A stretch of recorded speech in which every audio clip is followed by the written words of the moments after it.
राज्यातील शेतकऱ्यांसाठी आजच्या महत्त्वाच्या 15 ठळक घडामोडी। पहिलीच मोठी बातमी आहे शेतकरी मित्रांनो, नमो शेतकरी सन्मान निधीमध्ये ज्या शेतकऱ्यांना निकषाबाहेर मदत दिली गेली आहे असे शेतकरी लक्षात आले होते त्यावर कार्यवाही करून निर्णय घेण्यात आले होते। लाडकी बहीण योजनेत देखील निकषात बसत नसतानाही मानधन दिले जात असल्याचे छाननीत लक्षात आले। याबाबत पुनर्विचार करू असेही राज्याचे मुख्यमंत्री देवेंद्र फडणवीस यांनी पत्रकार परिषदेमध्ये ग्वाही दिलेली आहे।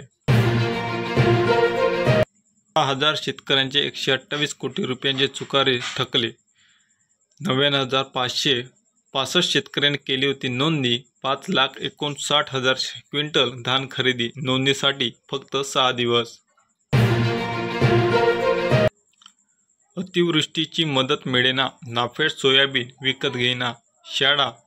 व्याळा परिसरातले सोयाबीन उत्पादक शेतकरी आजही अडचणीत।